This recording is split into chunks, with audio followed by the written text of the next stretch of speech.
we're going to start the negotiations in a few minutes. I'd like, though these aren't part of the official instructions, I'd like to suggest the following. When you first meet, I recommend that Michael starts out with a statement because he's the one he's initiated this whole renegotiation.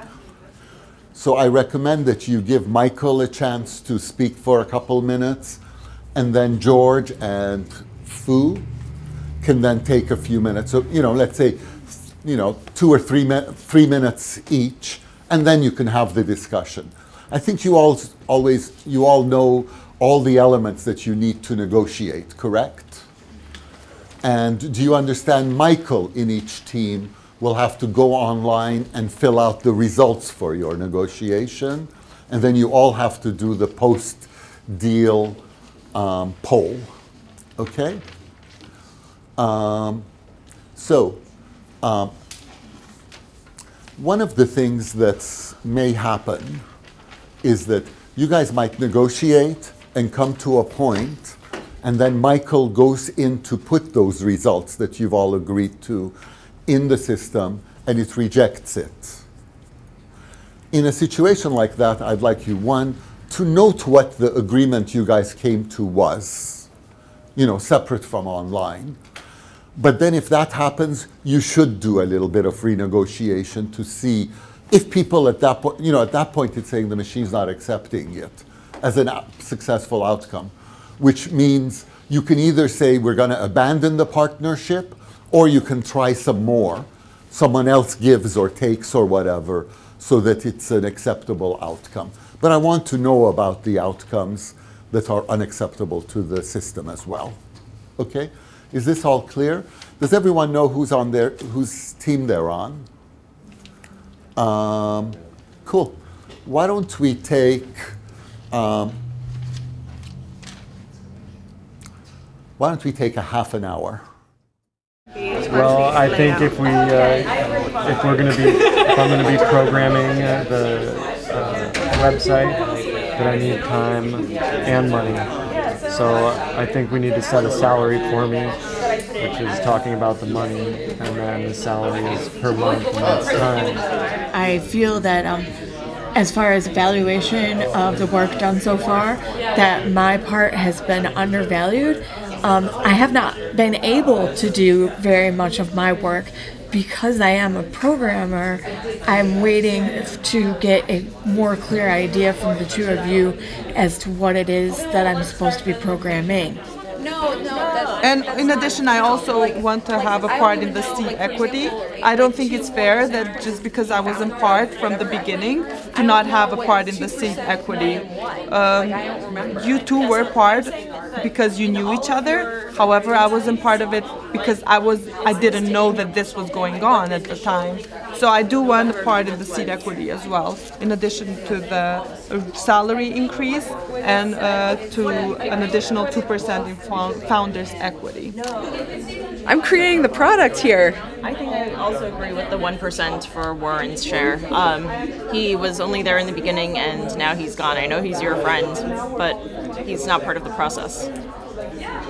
I do believe that the contribution Warren made in the start is kind of crucial for the company, and that he should be credited more than 1% of the equity. No, as I said it's 0 at first, and I would like to give him some currency as a compensation, and you denied that, so I make a concession. I give him 25%, and you also denied that, so now I make a bigger concession. It's really big for me, right? If we give him the currency as a compensation, it's very hard for a beginning venture to do that. As long as you also ask a salary from us, we don't have so many cash, actually. The salary that I was making as a freelancer to come on board and help you create this product, that hasn't even been taken into consideration at all, I feel like. And if you're not willing to agree to the division of the seed equity, then I think that you should definitely consider an increase in salary above $70,000 for me to offset my losses. So I would go down to it's 36 and a triple. half. It's not double, it's triple. You I should would- actually take 3 points off of you. You should be at 35 right No, now. I wouldn't agree to that. I'd go 36 and a half to 8. So you're saying your deal breaker is 36? No, I'm saying if she accepts she won't take 8, I'll accept I won't take 36 and a half. And then the split you might need to change the split of seed equity to 25%. And my salary is 100 now. Right. Yes. And split of seed equity is, do we agree on the 25 to me? Yes, Yeah, 37, 25. 37, I'll 25. accept that. Okay. Yes. Then that's, I think we have an agreement.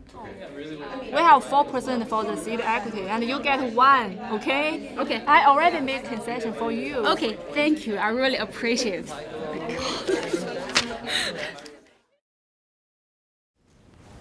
I've noticed, just observing, by the way, the group, some of the negotiations, it seemed to vary, the tone and the style seemed to vary, but some of the negotiations struck me as very intense, which was really cool, actually, and frankly, a very pleasant surprise. You know, in terms of describing your experience of negotiating the equity split, can you give me one word to describe the experience you had negotiating with your team? And I'll just jot down some words over here. I don't know if you guys can see this board here, but we'll try.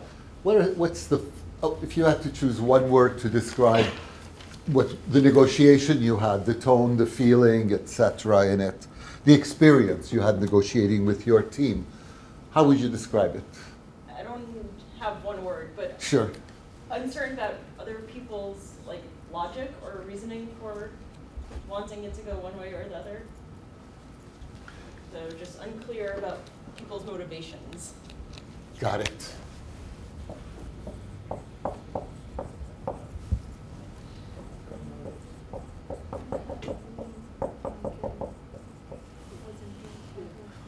Yes.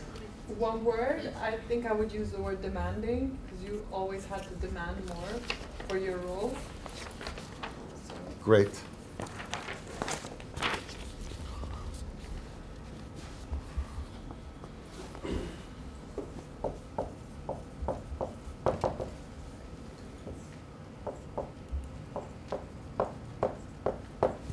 Okay, yes. Consider, because you had to consider other people's stances. Consider. It made you considerate of other people's chances. Mhm. Great.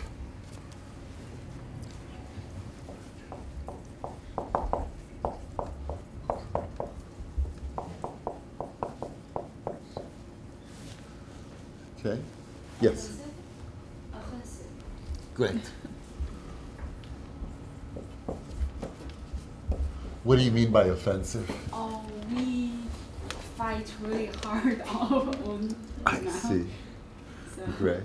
And you think after a fight like that, there's probably some remaining effects, some feelings and stuff from it, right? Or I don't mean to put words in your mouth, but are there? Yeah. Right. Great. Thank you.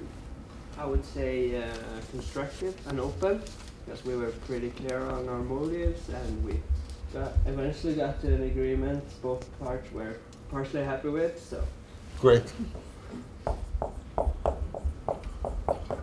You said constructive and open? yeah, open. We were. Great. Yes. I would say kind of uncomfortable, because at times, especially as folks, since you weren't there in the beginning, it could be kind of uncomfortable to be assertive, and you weren't exactly sure, especially regarding Warren. You know, it got a little uncomfortable, I would say. So, yeah.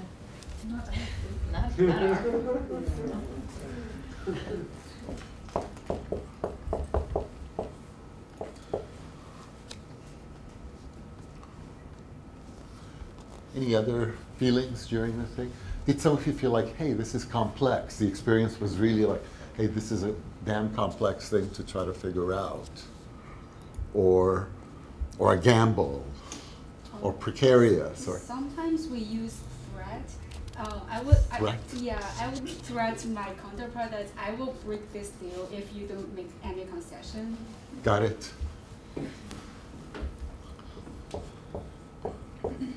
Sounds like you guys had one good negotiation there. Super.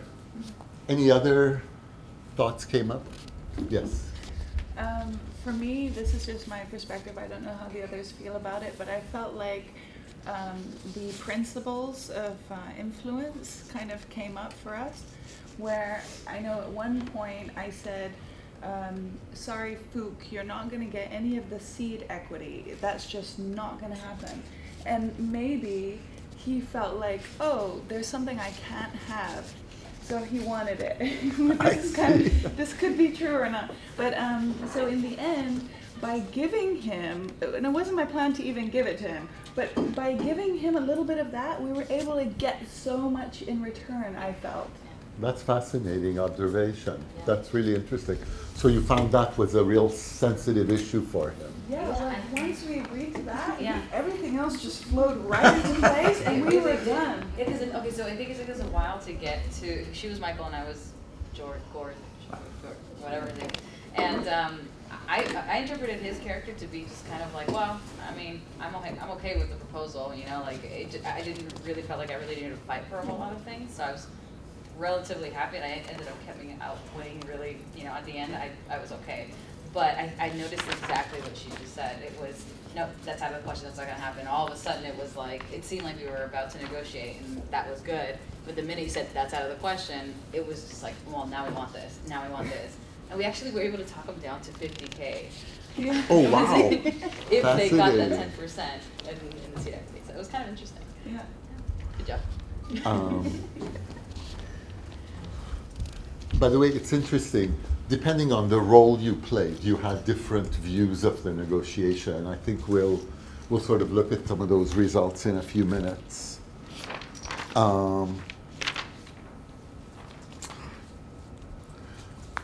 For better or worse, the founders negotiated an agreement in November.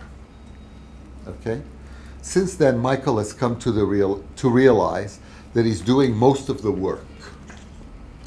In such a situation, is it fair, acceptable to ask for a renegotiation?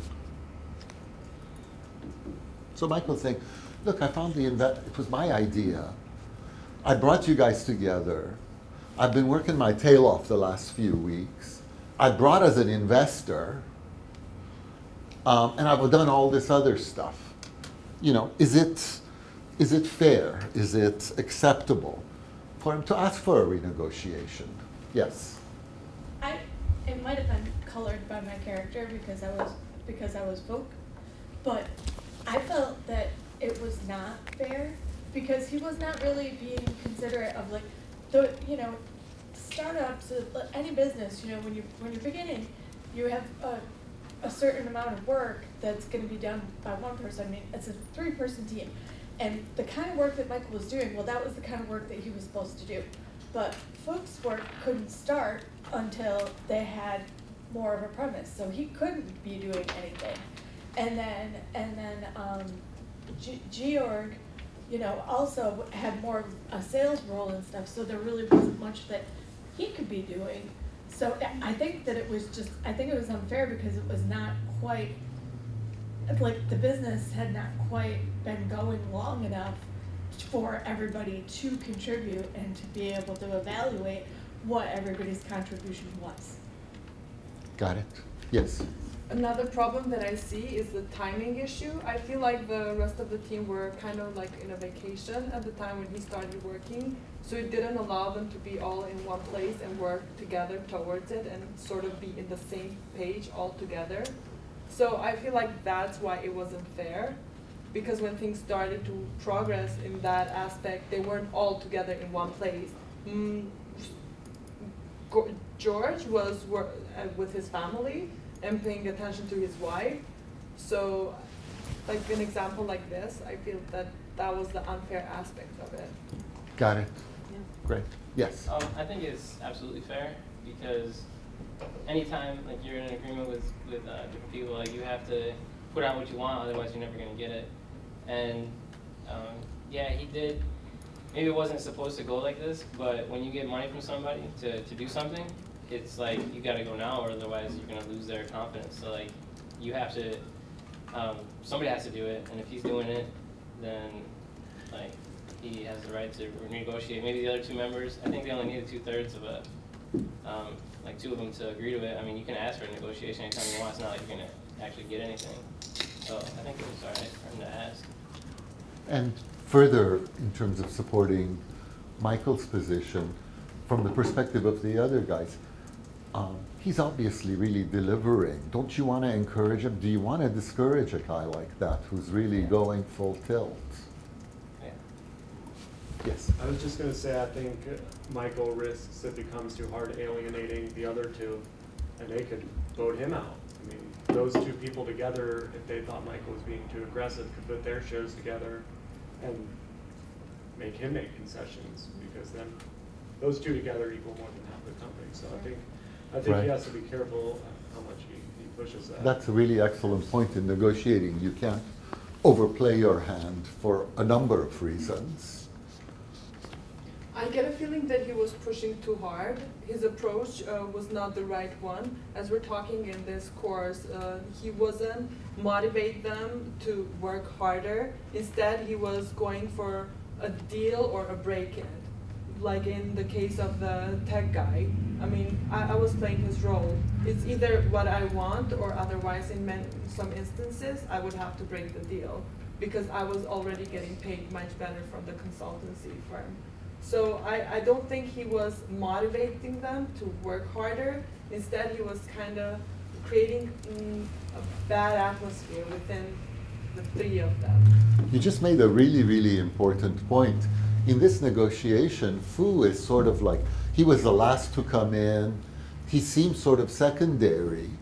So in some ways, it seems like, sure, Michael should get more. He's done it. This guy's a lot, you know, he's just the hired help almost, which is not the case at all. If you look at it, his reservation value is the highest of all. He's making $200,000.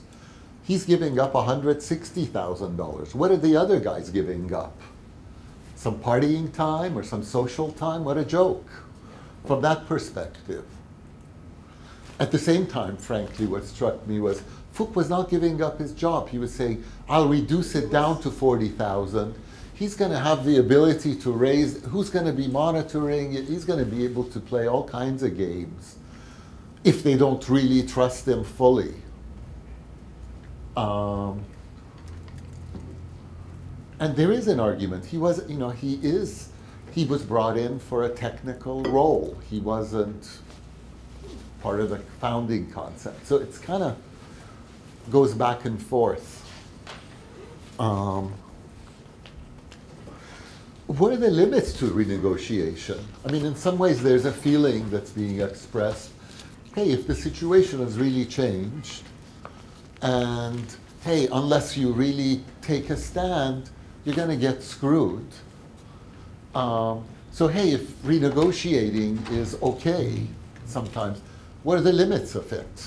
Can, you know, every 2 weeks someone does more work, he can say, okay, we're negotiating again, or what is the deal?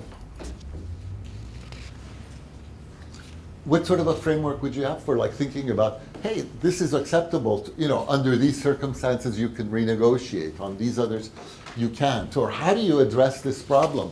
Because let's face it, we're going to go through phases where someone is really going full tilt and others aren't.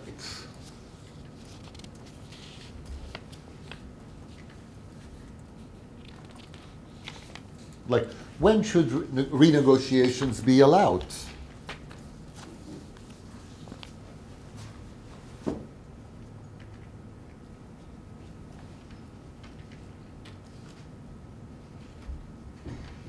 I mean, you could look at it from aspects of like in a year, like do it by time, but depending on the project, the development of the product and everything, you know, that's going to change, vary from project to project.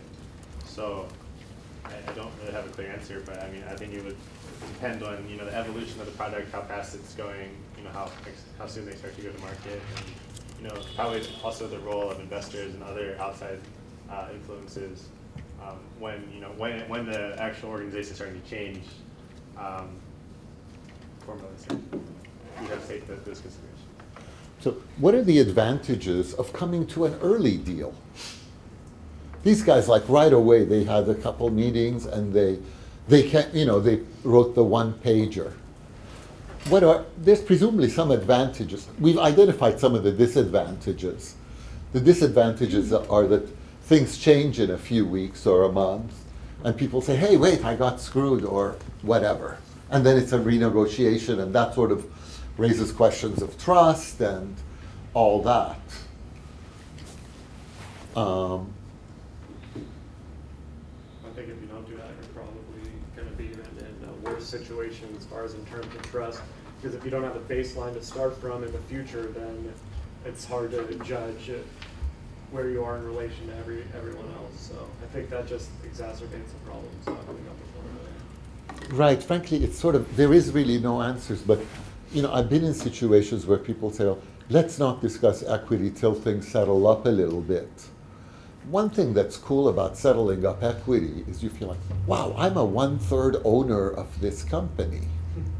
That really leads to some commitment, which is extremely important in these these startups. They're all long shots, right?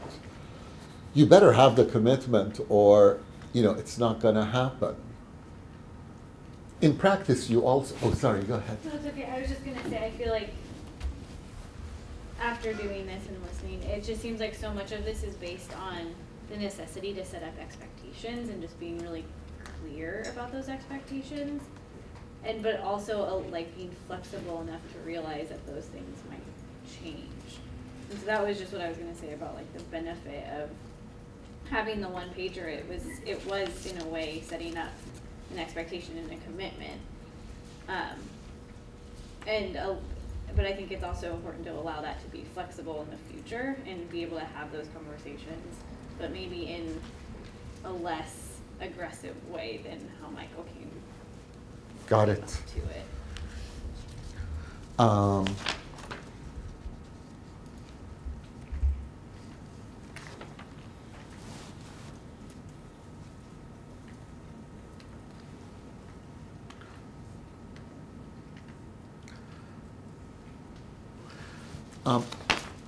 Maybe you can just go further and stuff. Yeah. Not only did Michael feel like, hey, we should renegotiate, but he's saying that he created a chart and a framework for the renegotiation. What role did you play, by the way? I was George. You were George. And I felt the same way, where I felt like I didn't really have a strong opinion about too much, so I could kind of go back and forth a lot, which was interesting to have that role. But I just think with a lot of this, it's a matter of setting roles and expectations, but also just being honest about like why. I mean, he obviously felt like the other people were not living up to his expectations, but was that ever even really made clear?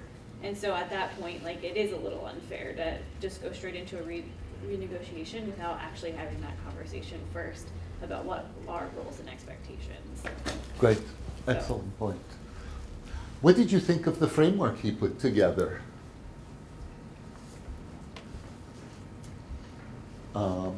Did it seem like a reasonable framework to work with? Yes? I got a lot of resistance from these three. There were two Fuchs in our group. That sounds tough. Yeah, they were really going at it like, no, no, no. And I could see their point about Michael not having that much more of a share. It's like, yeah, you did the base work, but what about the future? I mean, this is just the beginning, and you're setting these high numbers for yourself for the, for the extended future. Who knows how long that will last, and is that really fair? Right, right. Let's take a look at look at the chart which Michael put together itself. I think it says a lot right there.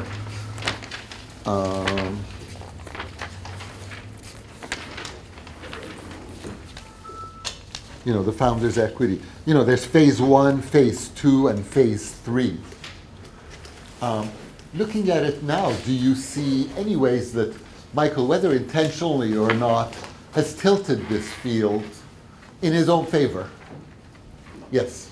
I think, obviously he did. I think that's pretty much human nature, that you're going to notice your own contributions more than those of other people, especially knowing Michael's personality from what it says in the case.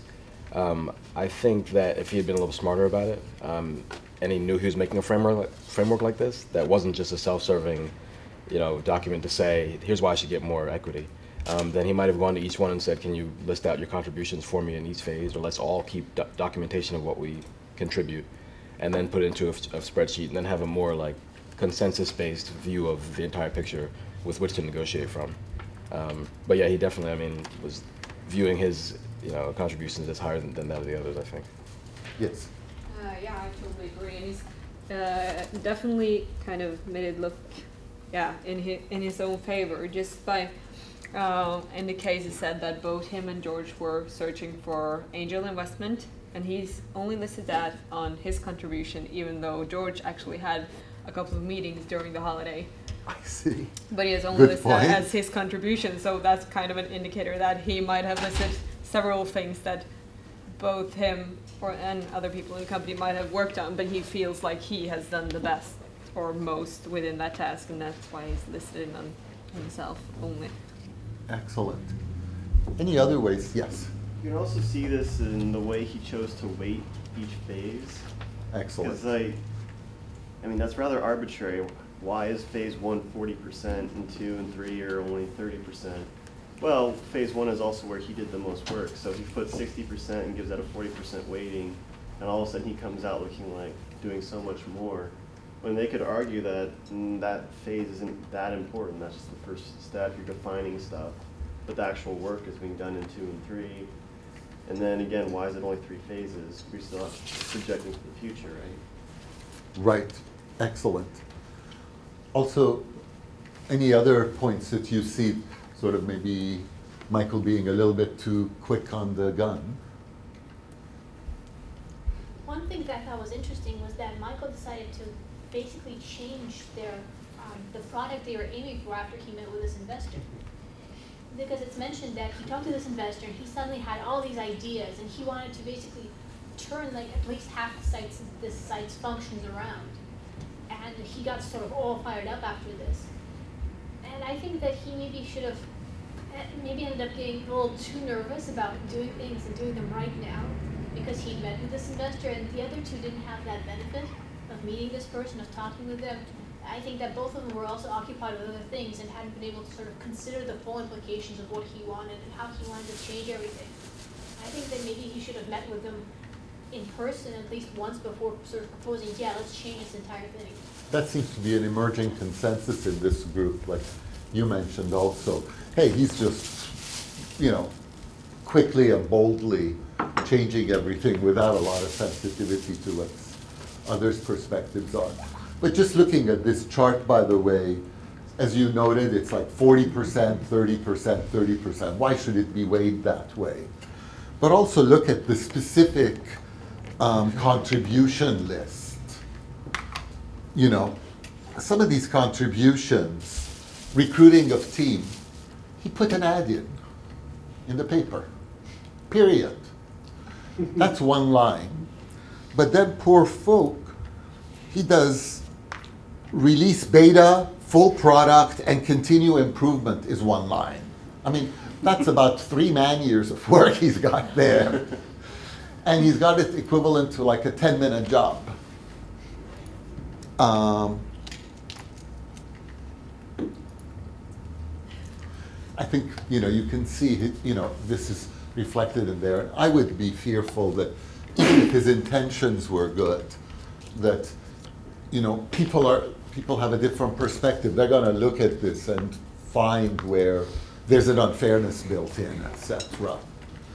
By the way, for the purposes of this conversation, the way startups operate a lot of times is they do keep it sort of loose sometimes.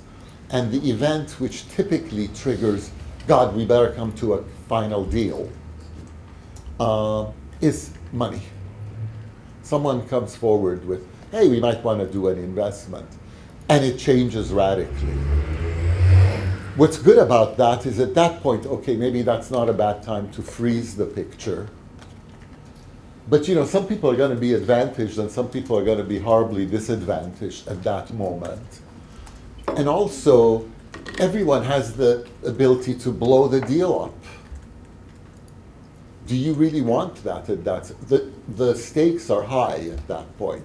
It's no longer, well, I might get 3%, I might get 10%. Now it's like, oh my God, this is like a $40,000 I'm going to give back to this guy. Given the money coming into the company, the valuation of the company, this is 40,000 or this is 400,000 in assets I'm giving up.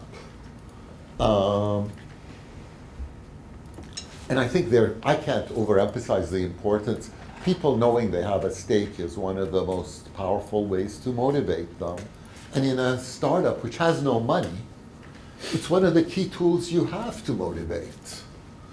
Frankly, in my own opinion, and in some companies I've been involved in, it really depends on the venture, but on some ventures, I've gone out and I've used stock as cash. Literally, I say, okay, look, we're going to take 10% of this company, and we're going to be spending that stock to get smart people, to make friends, to build a nice board that's going to support us, to bring in guys who have fancy reputations, for us to look good, etc. And, people I see, and on the other extreme, I see entrepreneurs, they have 100%, they own the whole thing, and they're unwilling to share any of it. I don't know.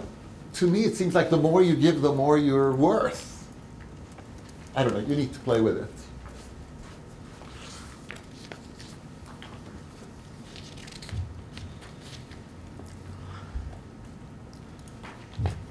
So one of the, we've talked a little bit about timing, which is really important. What are the three guys, Michael, George, and Fook? What are their different perspectives? Which founder wants the November agreement to be a binding contract? No changes from November.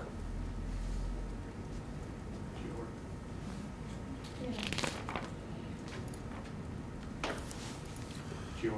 Why? Why? Yeah.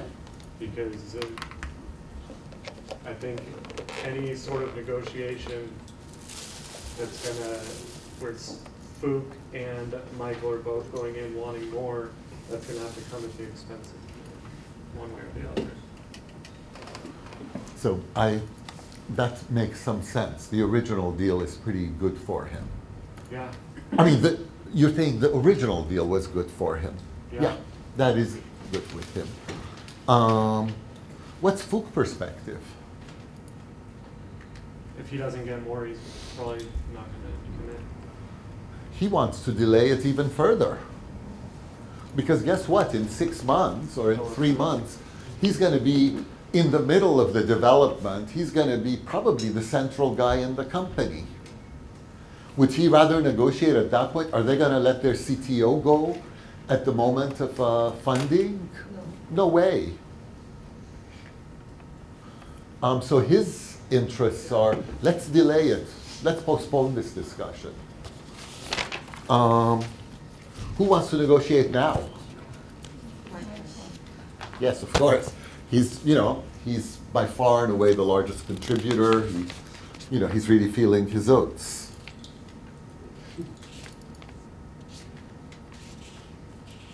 So let's go back to sort of a core question we started. Some people seem to like waiting till February, or renegotiating February because there have been changes to the team and the situation. Does that really solve the problem? Won't there be changes again as things move forward? Should you renegotiate every time something changes? We're really going back to that thing about what's the threshold for renegotiating?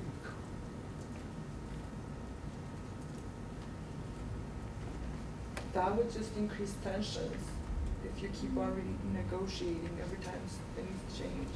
I think they have to find a certain point where they're going to stop, and they're going to continue working like that. That's a way of doing it. You have to freeze the thing. Frankly, I've been in a situation, I'll tell you, where these guys are negotiating 3 months after the deal was done. We had a deal where we did the deal something like 2.5 years later. We're in the middle of an acquisition discussion. We're selling the company. We've started the negotiation. We're like halfway through document signing, back and forth. It's like a 1 week period, you know, to complete it. And one of the partners says, I want to renegotiate the deal. Can you believe this? This is 2 years after the deal, 3 years after the deal. We're selling the company now. And he says, my wife feels this is really unfair, and I'm gonna stop the acquisition. And I really will stop the acquisition. But look, it's in your interest and it's in everyone's interest. This is, we're gonna make a killing. I know, I don't have a choice. My wife, my family's more important to me than the company and you guys. And she's insisting on $250,000 to her. You can put it as my share and I'll give it to her, but otherwise we're not going to do the deal. I mean, you can imagine what you feel like. It's like, look, this is, you are a thief. But the fact is that person can kill the deal. You know, in our situation there, you know, we thought we're never going to find a buyer like this again. You know, like this is a miracle that we are in this place, we're closing. We've started celebrating, we've already planned the party. You know, we've written press releases. And guess what? We paid. We paid the $250. And we closed. And we've never spoken to him again. We've shunned him as of that time. And he regrets it, frankly. He's come back to us. Look, I screwed up. Look, I'll pay you back. But he really blew it. I mean, he really broke the trust at such a core fundamental level. So it's a weird thing, guys. You have this kind of leverage many times. Please. Is he still with that woman? I don't know enough about it to know what the deal was, but probably. I think that was a problematic relationship, the kind that stays on forever. Okay. They actually love it or whatever.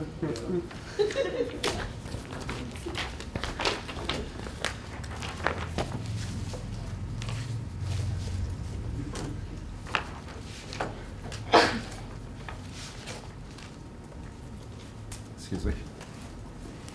I see my notes here.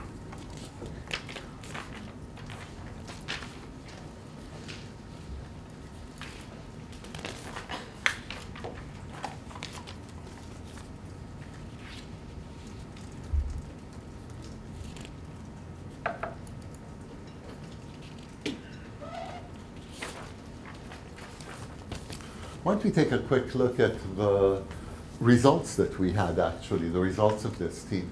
Now, guys, unfortunately, and I'm sorry, obviously there were glitches, so only 3 of the team's results got fully consolidated and stuff. So we'll try to do the best we can given the circumstances.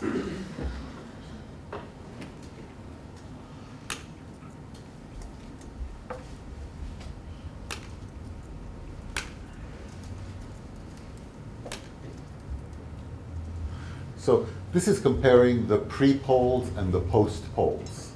The first question is, I like the other 2 founders.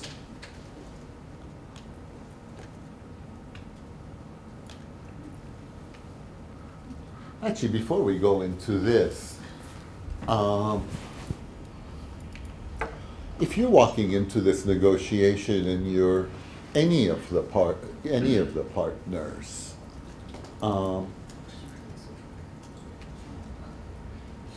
it seems to me like one goal you have, obviously, is improving your own position, the number of points you get, the equity that you get. What are some of your other goals in that negotiation?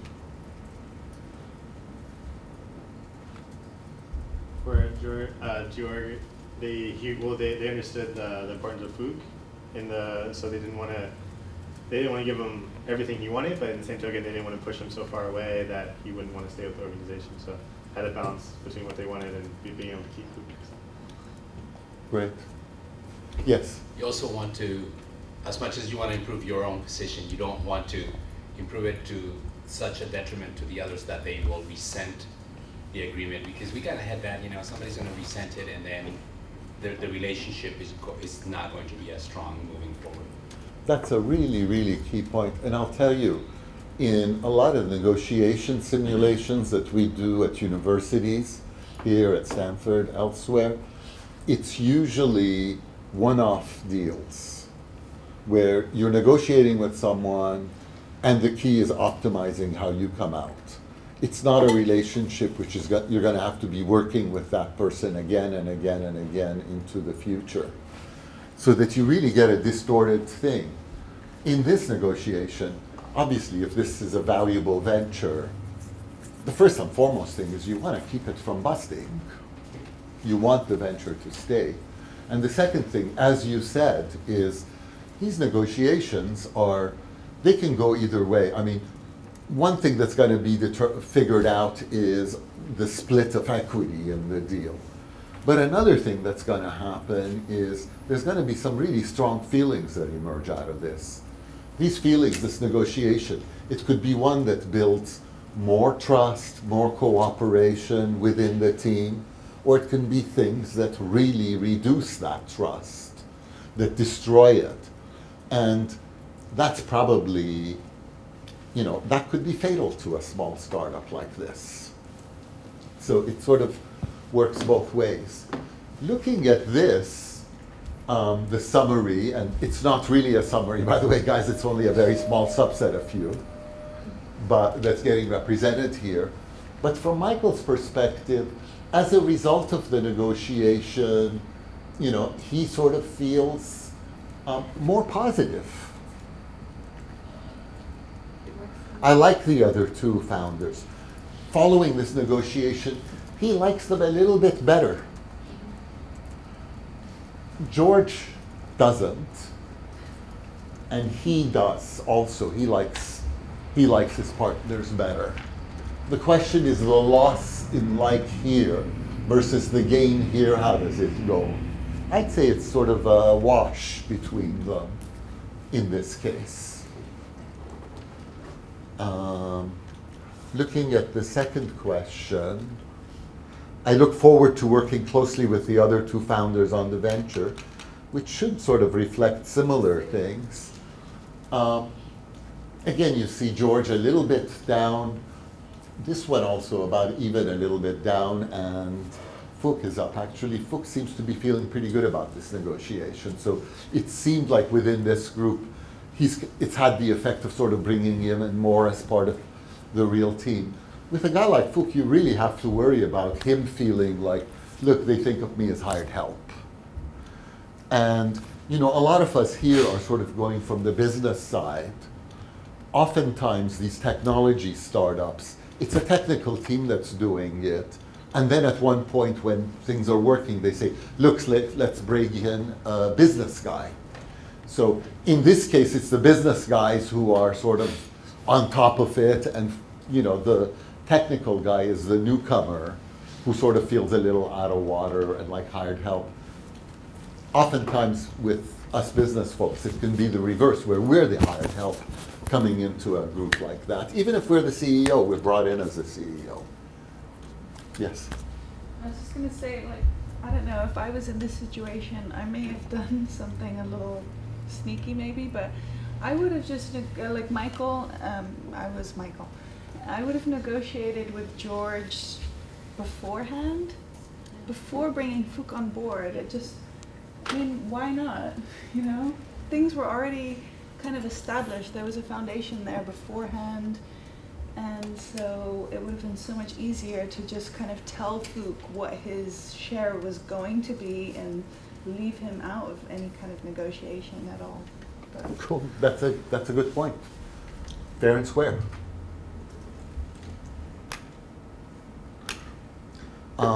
I trust the other two founders. Also, another good indication of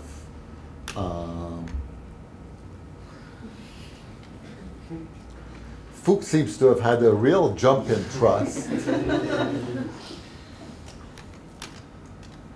I respect the other two founders.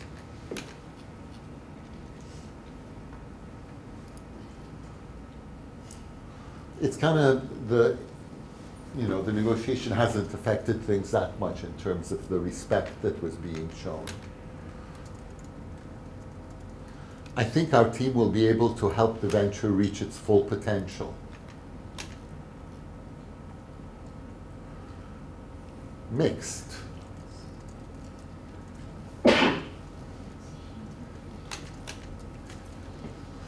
The venture will be very successful.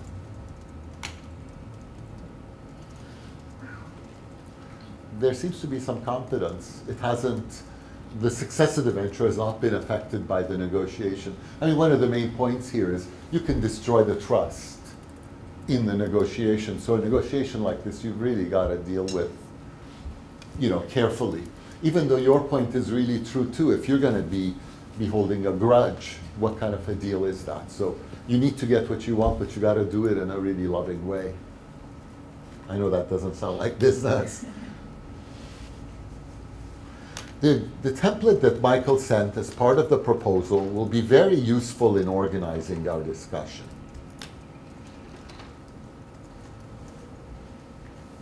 Michael seems to have thought, hey, this was a lot less useful than I thought after the negotiation.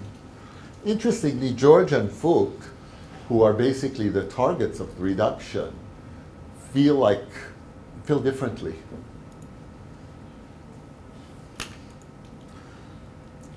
The agreement should be considered a binding contract.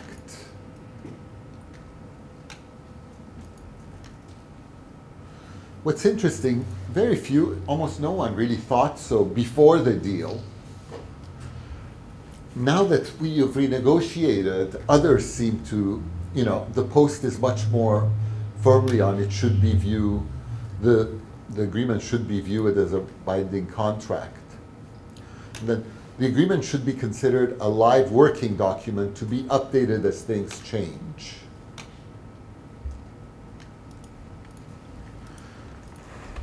Clearly, Michael doesn't think that, but George and George doesn't think that. Fook is the only one who thinks that. And guess what? Fook's negotiating power increases in the next few months because he's the technical guy.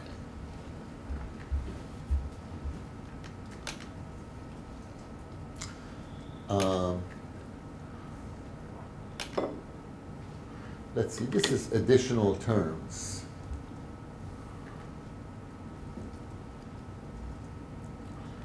Okay, these were some of the additional terms submitted by some of the teams. One team wrote, George and Fook will contribute more and acknowledge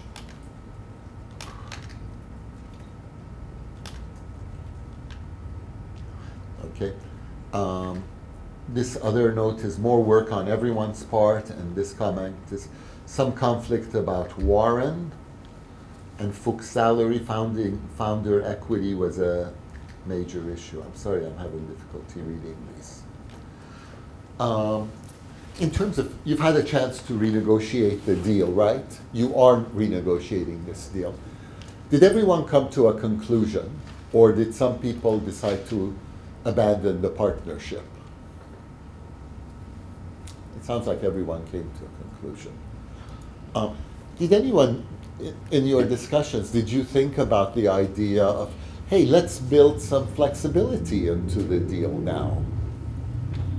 Like flexibility on, hey, people that do a huge amount of work get equity, people who don't. Or introduce a vesting schedule where you don't just get your stake outright. Let's say your stake is 30%, but it vests over the next 3 years. So every month you vest 1/36 of your right. So if you stop working, hey, you naturally get less equity without us having to renegotiate, us having to beat up on you, etc. The thing is, it's possible. So I think that's one thing to think about in doing these kinds of deals. Right from the beginning, they could have had a deal where simply having a vesting schedule would have addressed many of these issues. but you can build flexibility into these deals. Frankly, on the Brazil deal, which I'm involved in, at the time we started, I wasn't clear I wanted to work very hard and stuff. So I kept thinking, listen, I'm not sure I want to be part of this deal, because I'm planning all kinds of personal things and personal travel, and I don't want people to get upset and everything. And yet the team sort of wanted me to be part of it, but they also didn't want to overpay me for it and stuff. So we did a deal where we said, okay, we're going to value cash into the deal at a certain, we're going to put X percentage of the deal, 20% of the deal goes for, raising the seed money, which we were raising from ourselves. And we're going to figure, we're each going to be putting in 30 hours a week for a year into this as part of our sweat equity. So that's the core assumption, that, hey, for the next year, we're each putting in 30 hours. But guess what? Each week or each month, we have a thing on the net where we post the hours we put in. We're going to value the 3 people's times as equivalent. But each month we'll post. So frankly, I was doing for the first, 6 months or so, I wasn't doing any more than 10 hours a week because, I was celebrating something before that. And I just, for my own reasons. It was great not feeling guilty. And I fully realized I'm losing some of the equity that I could have. Frankly, in my case, I was making up for it by buying more, spending money on stock. So I took a lot of the 20% allocated for, cash. So, and frankly, I was in a better position to buy that at that time than to give my time. Later on, I shifted. Later on, I really revved up my time. But you could also, our deal was you can't go over 30 hours. And also the premise of this was we're basically not getting any salary. Well, one of the guys, a few months into it, actually a good deal into it, maybe 7, 8 months into it, his circumstances changed. He needed cash. And he was gonna need some minimal cash, like a pro rata, equivalent of $40,000 a year, which is like, $3,000 a month. Or it was not viable for him. So we started giving him a salary. But then the question was, well, he's earning stock. What's the salary on top of it? So it was like, we had to negotiate something for that. So we figured, okay, look, your salary normally would be $150. You're getting 40. So we'll figure, we're paying you 40. So we'll figure you're getting 25% of your compensation in cash, 75% in stock. So, you'll only get paid for 75% of your, I think you know what I mean. We're just going to do it pro rata. And that didn't feel like a real renegotiation. It was a fine tuning of the clear understanding we had. But clearly a structure like I just described, you're not getting into those terrible arguments.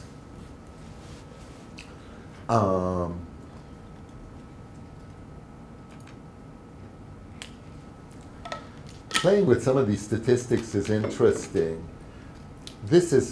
If we just look at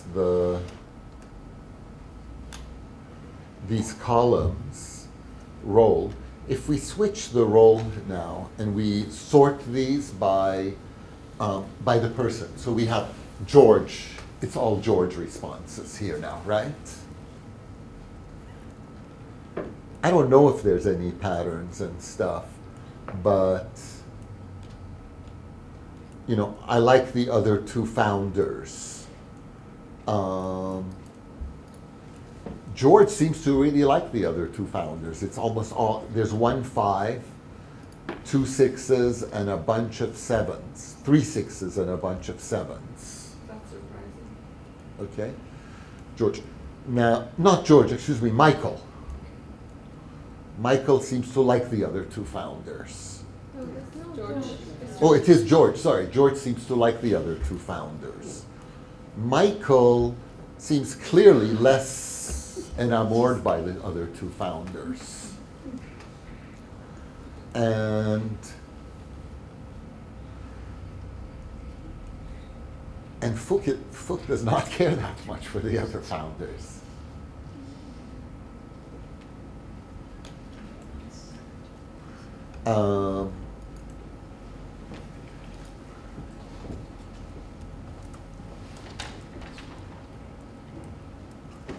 I don't know. It's interesting just playing with this, seeing, you know. Can you see the post-negotiation? Yeah, that was pretty. Yeah. Oh, pre-negotiation. So post-negotiations. Yeah, thank you. And I should sort it by role, right? Post-negotiation, George seems to have gone down fairly significantly. And Michael is moderate. And Fook has gone up a little bit. It's interesting, isn't it?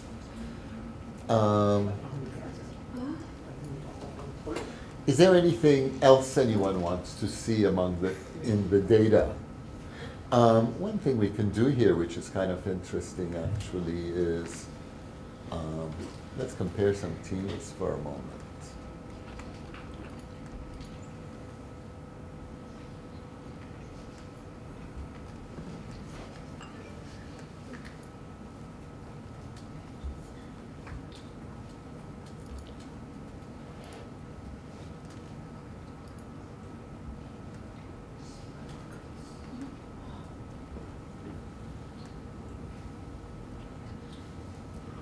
So this is an attempt at comparing two teams. Let's see what we see. This team 1 generated a ton of points, 393 points. So that a lot of people did deals which are substantially above their walkaway. And the trust was 5.7, which is a reasonably high trust.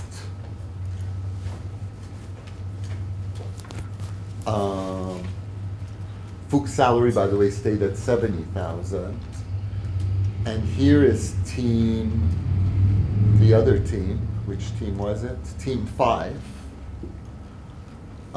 With these results.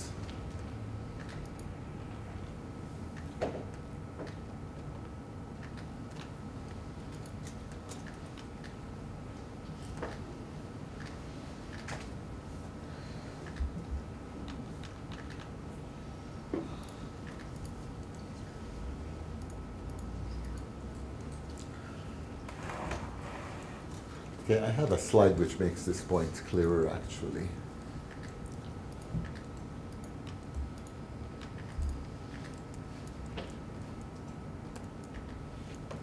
This is actually a hypothetical example. It's not necessarily directly the team. This is comparing two teams, and maybe you can help me figure this out. So clearly, this is one team, and this is the other. These are the deals they negotiated in terms of the equity. Right? And this is points above walkaway between the two. This is how many points? Doesn't seem like a very good deal for food. The point I think that's really interesting is looking at here. Which of these teams, if you are Michael, which of these teams would you rather be on? Second one. First one. I think the first one, because, well, just looking at this point here, there's a lot more trust. In the second one, he's gained financially, he's gained 1 point of equity. And I guess where is the trust reflected? Here, I think, in terms of happiness and trust, particularly in the trust has deteriorated. And you'd think in a startup where you have to have such close relations, such deep trust, that's a pretty big deal. So frankly, in some ways, the lesson of this is that you don't want to, there's some negotiations, it's more important to leave money on the table than to get the best. You want good feelings and good vibes to emerge from the negotiation. But in Michael's case, it seems that he's doing the same because he has 6 in bold. I think it's changing for George from 6 to 2, and right? I'm just simply looking over here, just at. Because the P is referring to Fook, Yeah. and it's going from 4 to 3, but that's for happiness and trust. If we look at we have to look at the happiness on that side for him, which is 6, and compare it to happiness on this side, which is 4, I think, right? Yeah, but still at the conclusion, he is happier here, right? This is excuse me, 4 is over 3 in terms of this, both in terms of happiness, he's a happier person in this scenario, right? I have some confusion about these charts, but you could, ignoring these charts, you could, conceptually, you could see how you want your technology guy not to feel like these guys are screwing me, these guys are treating me like, like a servant.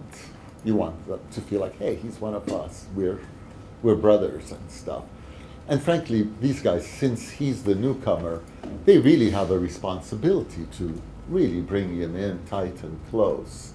And they have a responsibility to do it now, frankly, when they have the upper hand, not when he gains the upper hand.